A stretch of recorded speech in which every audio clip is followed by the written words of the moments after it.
I am a guy with a high school education, and I wasn't a very good student. I'm from the minimum wage working world. That was what I was doing. $3.50 an hour, scooping ice cream, taking inventory, making a nightly deposit at a Haagen-Dazs in Washington, D.C. I am basically equipped to park your car, sweep up after your pet, and put fries in a bag as you drive by a box on the side of a Wendy's. So what I'm doing is basically trying to stave off the inevitability of me go back into that world. Used in education, just couldn't get it. High on Ritalin for most of the time, so I was technically controlled, yet I psycho underneath. And so I was in high school, and I stopped taking the Ritalin, and my body said, okay, the arrow's been drawn back, now it's time to let it fly.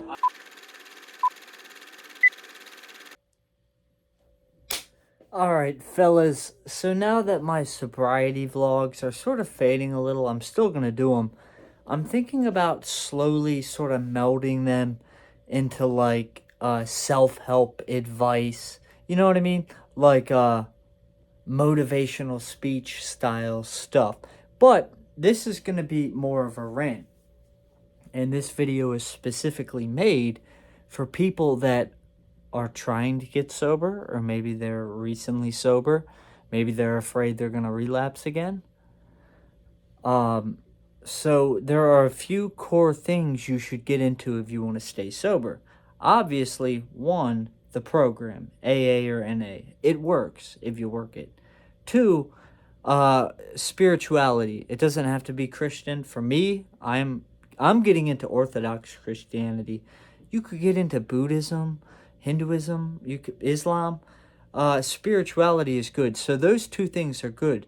But today I'm going to talk about something I think is very important, not only to the success of getting sober, but to the success of your life in general. Today's video is going to revolve around two words: self-improvement. Now, self-help and self-improvement and people like Tony Robbins have seemed to get sort of, they've been cast in a bad light over the years, because a lot of people call the Tony Robbinses of the world, they call them like scammers and snake oil salesmen. They might be to some degree, but I think they're selling hope, and I think hope is a good thing to get addicted to. In the modern day, the year 2022, most people spend all their time indoors, wasting time on their phone, watching YouTube or Netflix, jerking off all day, and just not really leaving the house or socializing. So we're seeing a big uprising of people getting into self-help and self-improvement. For instance, I'm seeing a lot of buff younger dudes out there. Like, when I was younger, I didn't see that many buff people. I see a lot of young, like, Zoomer men, I guess boys, with pecs and shoulders. So the further we delve into this, like, dystopian stay-at-home, spend all day on the internet reality, the more people are going to want to get into self-improvement. And let me just start this by saying, I am terminally a slob. I am lazy. I let dishes pile up. I never clean. Sometimes I lay down for days at a time. I completely neglect personal responsibility, and personal responsibility and consistency is my weak point, because I think I might be kind of bipolar. I live up and down, up and down.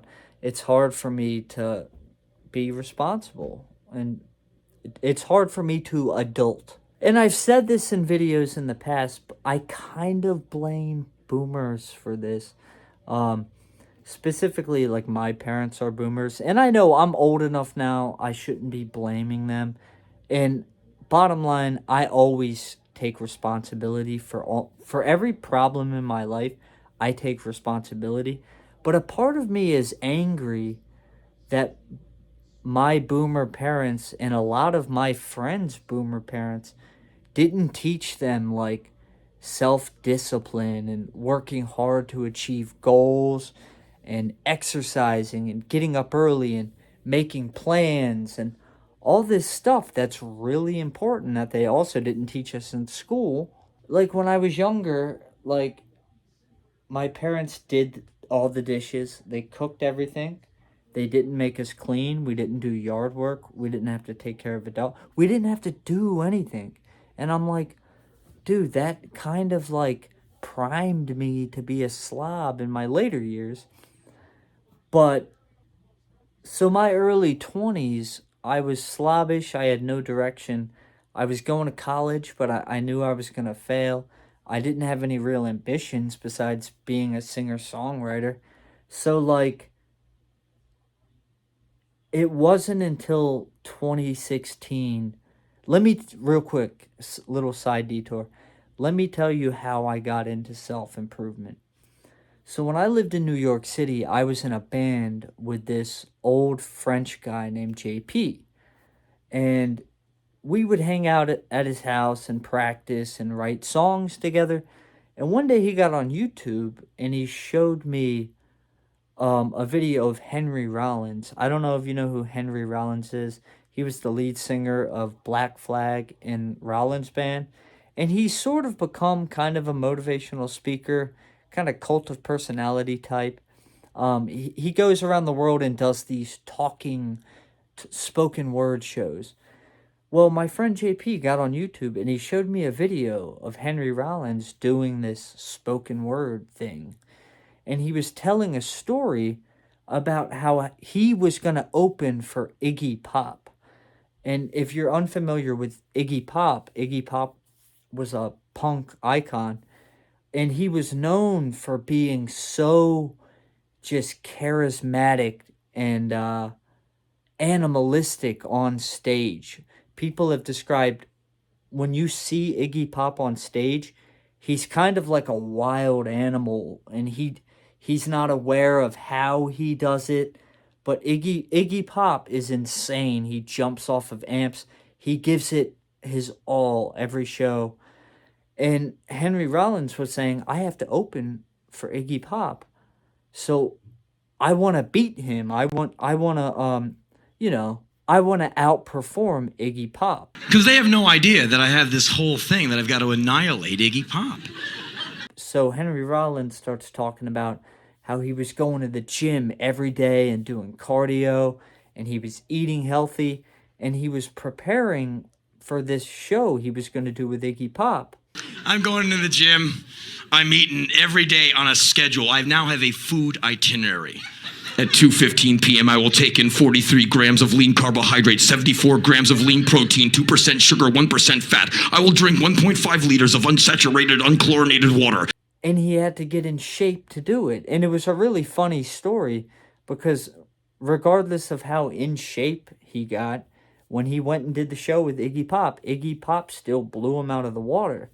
But I remember when my friend showed this to me, I thought it was really foreign and unfamiliar. Like Henry Rollins talking about like lifting weights and preparing for a show. I was like, huh, like I had never really thought that way before because like I said, I'm a slob. And I remember after my friend JP showed me this video, he looked at me and he went, I can't do a French accent, but he was like, I can't tell you how many days Henry Rollins got me out of bed in the morning. That was terrible. That sounded like a British accent. Anyways, he said Henry Rollins gets him out of bed in the morning. And I was like, huh, that's interesting. Like, I was so unfamiliar with self-improvement and motivational speakers. And I don't care how many people call them hacks, snake oil salesmen. So I immediately got into Henry Rollins, and I would listen to all of his spoken word shows.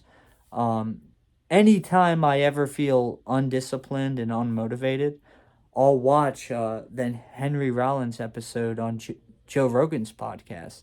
It always really pumps me up. So Henry Rollins was a very I really idolized the guy, and he was really he changed my friend's life, and my friend got me into him, and it changed my life because I started thinking, my whole life I've never been disciplined. I've never set goals. I lay around all day. So I got into this thing called the X effect or the X list. And at the beginning of the video, I showed you my X list. So, all right, so quick note, I did not show this at the beginning, but this wall was my 2021. I called it the wall of success. I wrote show up every day.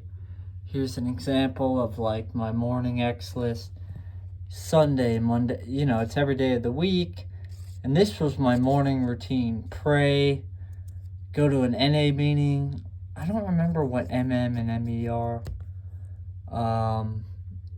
And then productivity would be 30 minutes playing some guitar. That was when I had my channel called Digital Dystopia, so I'd spend an hour working on that. And 1 hour alt prod means some other project, like a podcast research. So every one of these papers is a week. So 2, 4, 6, 8, 10, 12, 14, 16. There's about 20. So that was about 4 months of progress. What's funny is NF means no fap. So look at all those days I no fapped. Look at that, no fap. But then, as you can see on this week, I was fapping up a storm. Monday, Tuesday, Wednesday, Thursday, Sunday, just fapping the whole day. But look at all that no fap. That's that's like a week's worth right there. Now this is my 22 wall. Let's see, this was 5/6/2022. Or wait, no, week 1. This was February. Week 1 was February. So as you can see here, 30 minutes read, 30 minutes alt prod, 30 minutes music. DTD is my daily to-do list. I would do an app called Our Daily Bread. I would brush my teeth, take vitamins, drink water. And as you can see, I didn't do that well on this one. But every X you see is something I worked on. So that's a pretty big wall. That's 1, 2, 3, 4, 5, 6, 7, 8, 9, 10 weeks. So about 2.5 months. Essentially what you do, say you want to change your life for the better and you want to self-improve. Maybe you're getting a little overweight. Maybe you want to read more, but you don't have time to read. Maybe you want to clean every day. Maybe you want to practice guitar every day. What you do is you get a little piece of graph paper and you write out Monday, Tuesday, Wednesday, Thursday, Friday, Saturday, Sunday.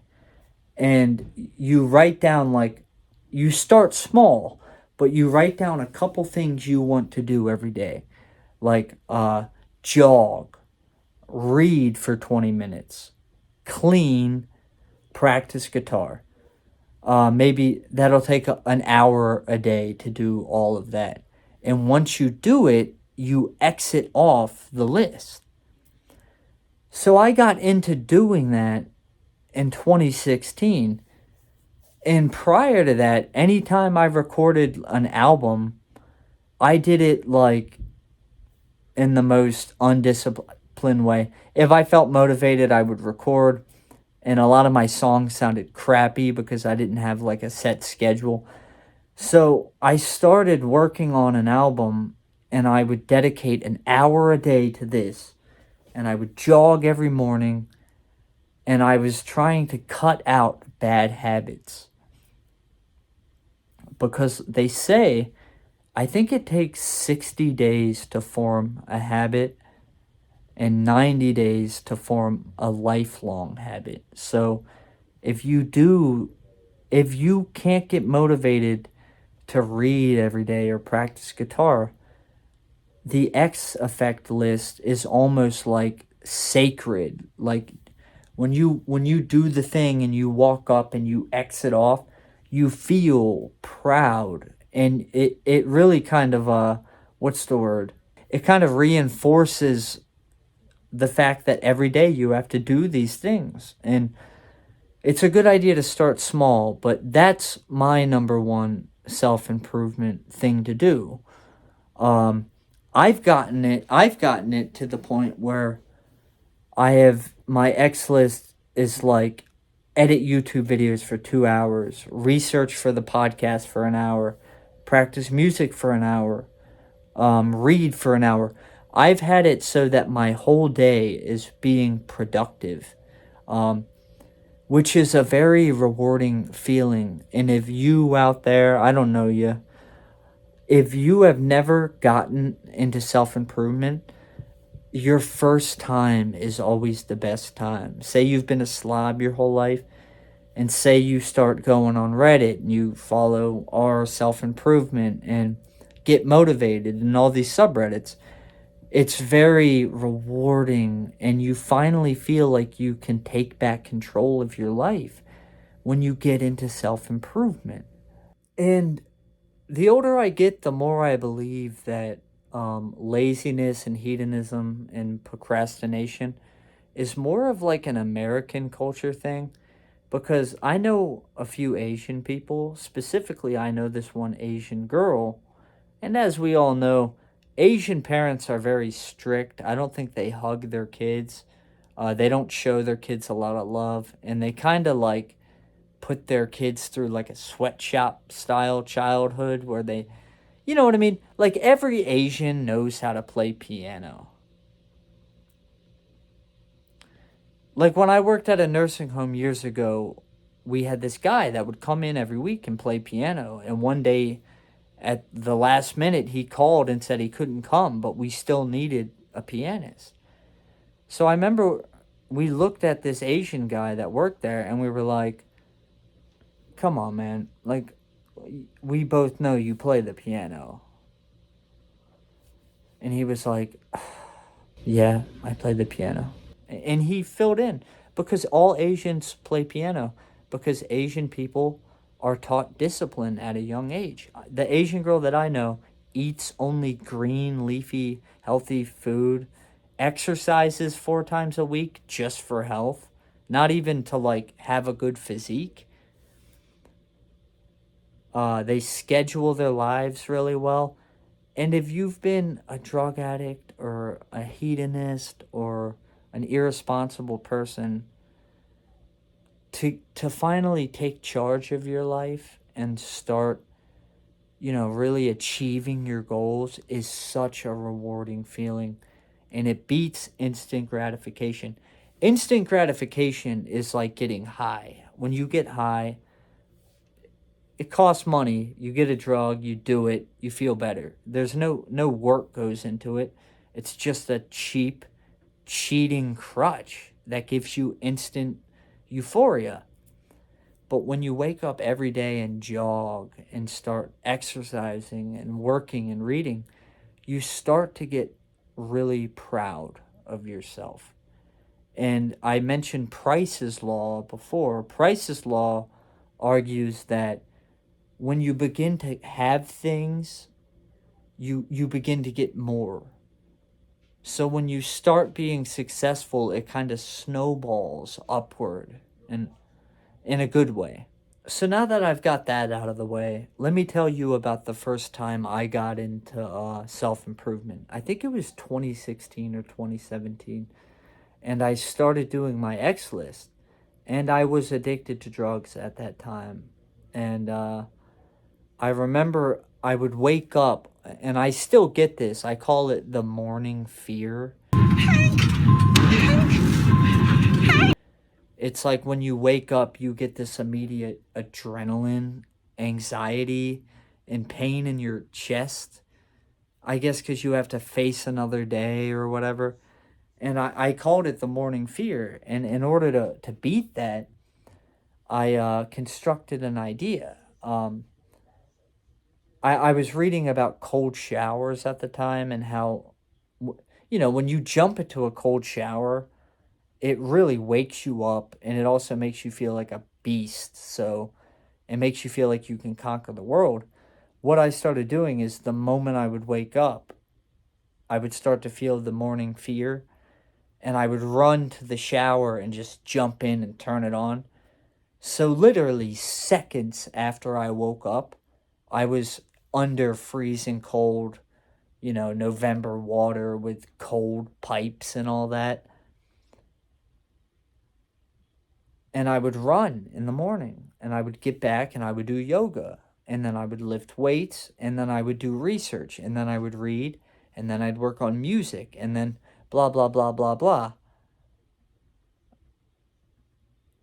And it lasted a long time, but eventually somebody texted me and they were like, "Hey, do you want to get these pills? I heard these pills are available."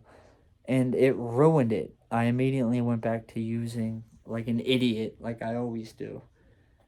Um, and say what you want about people like Tony Robbins. I actually don't know that much about Tony Robbins. Like I read like 40 pages of one of his books, but he does say some interesting stuff. Like one thing he said that I always thought was interesting was human beings associate pain. He basically implies if you want to improve yourself, you have to relearn what you associate pain with.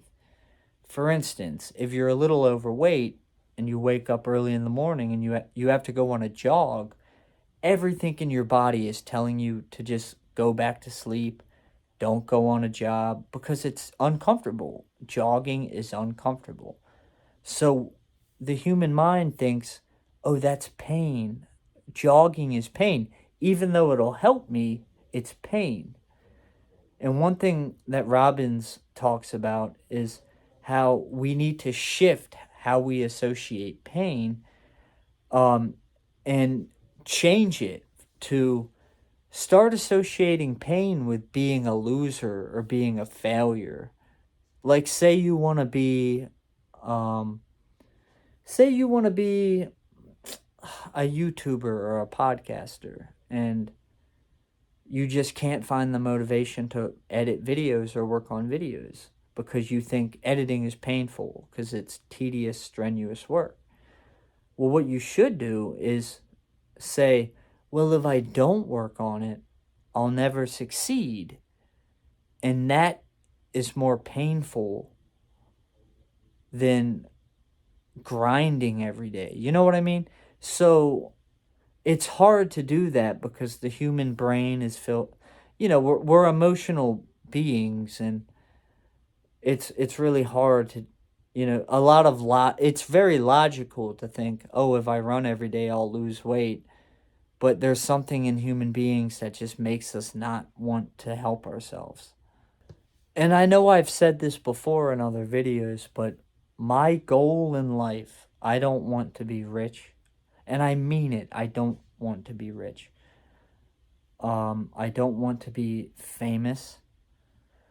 My idea of a perfect life and what would make me very content, fulfilled, and happy is if I woke up every day and worked hard at whatever it is I'm doing. Because I've noticed when I'm waking up early and working hard and editing videos and writing books, I'm the happiest during that time. So let's bring this back around to sobriety.